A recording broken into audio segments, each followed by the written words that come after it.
ये जो किस्सा मैं आपके साथ शेयर कर रही हूँ, ये ओशो की एक बुक से लिया गया है।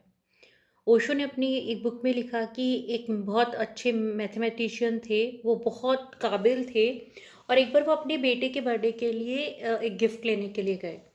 जब वो बेटे के बर्थडे के लिए गिफ्ट लेने के लिए गिफ्ट शॉप पर गए तो उन्होंने जो शॉपकीपर था उसको मालूम था कि ये बहुत अच्छे मैथमेटिशियन हैं, तो उन्होंने उनको एक पज़ल दी और वो पज़ल मैथमेटिशियन क्योंकि बहुत इंटेलिजेंट उसको मालूम था शॉपकीपर को ये बहुत इंटेलिजेंट है, तो मैथमेटिशियन ने पहले सोचा कि मैं सॉल्व करके देखता हूँ कि मेरा बेटा इसको सॉल्व कर पाएगा नहीं कर पाएगा।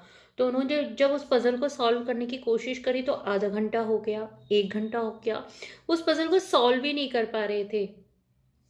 तो उनको बहुत गुस्सा आया, उन्होंने जो शॉपकीपर था उससे कहा कि ये कैसी पज़ल दी है तुमने, इसी को तो मैं ही नहीं सॉल्व कर पा रहा, मेरा बेटा कैसे सॉल्व कर पाएगा? तो शॉपकीपर ने हँसते हुए मैथमेटिशियन से कहा कि सर ये पज़ल ही ऐसी है, ये किसी से भी सॉल्व नहीं होगी।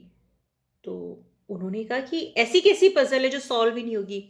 उन्होंने कहा शॉपकीपर ने मैथमेटिशियन को कहा कि सर ये पज़ल आपके बच्चे को सिखाएगी कि ज़िंदगी में बहुत बार बहुत सारी चीज़ें होती हैं जो हमारी कितनी भी कोशिश के बाद में सॉल्व नहीं होती, तो हमें उन्हें छोड़ देना चाहिए और छोड़ के आगे बढ़ना चाहिए। एक बहुत छोटी सी बहुत प्यारी सी लेकिन बहुत वैल्यूएबल सीख उस दुकानदार ने दी।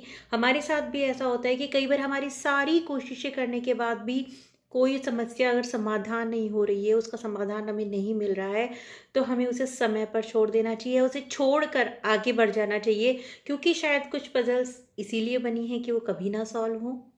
बाय।